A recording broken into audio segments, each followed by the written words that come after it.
my God, celebrity wedding, I want to get married there. Huh.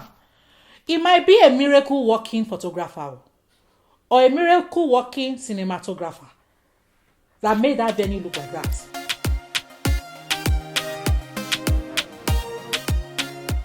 Welcome, beautiful people, back to Weducation with Dami Adeola.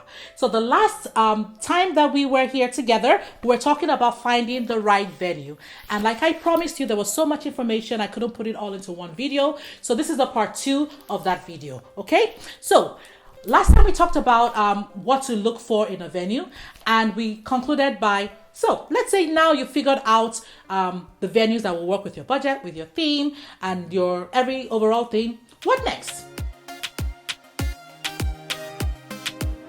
So I advise my clients to streamline your choices to about, say, 5, okay? I actually prefer 3, to be honest, but from experience, let's say 5, okay? So you pick 5 of them, and we will usually prepare a spreadsheet and break it down so that, because it just makes sense to go back and sit down and review all your options. Now, before we go to the spreadsheet, I'd like to advise you have to stay true to yourself. Stay true to yourself.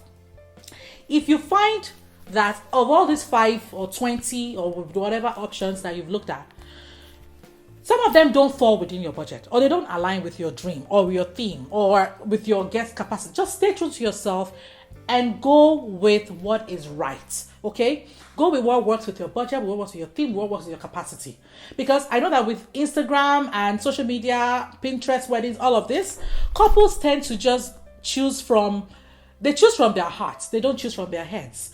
You can't base a venue off the wedding Bella Niger or something you saw online, okay? It's important to ask yourself what feels authentic to you, to the two of you as a couple. You have to choose a space and a design that represents who you are.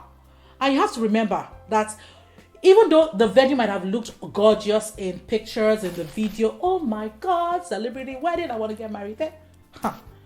It might be a miracle walking photographer or a miracle walking cinematographer that made that venue look like that. So please be true to yourself and cut your clothes according to your cloth, not your size. Cut it according to your cloth. All right, so moving forward, when you prepare the spreadsheet to compare and analyze your findings, what I would advise is either do it on Excel or whatever, create columns, okay? So you create a column with the name of the venue. So because you now remember, we're trying to analyze the 5 venues, minimum 3, maximum 5. Or you know what, if you add that one that you're like, this is it, then you don't need to do this. But if you're not sure, stick with me. So the name of the venue, the location, because you want to figure out if you have you prefer to get married in this town over that town. The location is important. Then the capacity. So you want to write what does venue A, what is their maximum capacity, what's their minimum capacity. Venue A, is it going to be able to host a cocktail as well as a ceremony space, all of that. The next thing is availability. You want to make sure that that venue that you love is available on your dates. Okay? And then it's good to have like two alternate dates, okay? If you want to get married on Christmas Day, maybe consider Boxing Day as well, because the venue that you love, that has a price, that has everything that you want, may not be available on Christmas Day, but is available on Boxing Day. And that way you can still get your Christmas theme party, okay? The next is you look at the type of the venue. So you want to figure out, okay, is this venue like a ballroom? Is it a barn? Maybe you're still torn between your theme. Is it going to be rustic? Just write the type so that it just makes it easier when you're looking at it, okay? The next thing is the layout. You want to put down what exactly this and that's why you need a professional planner, because you want to see if the layout of venue A is going to work with the way I want my guests. I'm going to dance floor. I don't want a conventional head table. I want it to look like this. So just figure out that the layouts work with your theme, okay? Of course, very important, the price, the rates. How much are they charging you per head? You want to be sure. Write it down. Just break it down. Venue A, X dollars. Venue B, Y dollars. That way you can compare later. Also, a tip, put the website in a column, because you want to be able to compare, because you may not remember. That way you click on the website, you go back, when you're reviewing, so that you can compare accurately, okay? The next thing as well is their policies. You want to make sure that, so if you want to, do they have a policy? They don't want sparklers, they don't want lit candles, they don't want fresh flowers, they don't want outside catering, all those kind of things. Note it down, because that may be the deal breaker. Okay.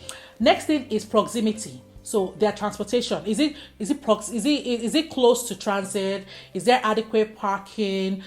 Is it paid parking? Oh, please don't take the one that's paid parking, okay? Anyway, is there paid parking? All those kind of logistics, okay, are very important. Then you also want to consider their audio visual. Do they have projector screens, or do you have to rent your own? Do they have all the chairs, the tables, the linens, everything that you would need?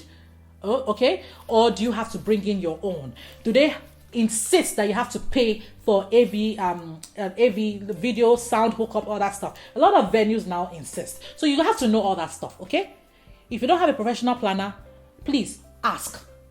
The next thing you have to consider is the meal. Now there's going to be a video about food, but you have to consider, is it going to be a plated service? Can they accommodate a buffet service?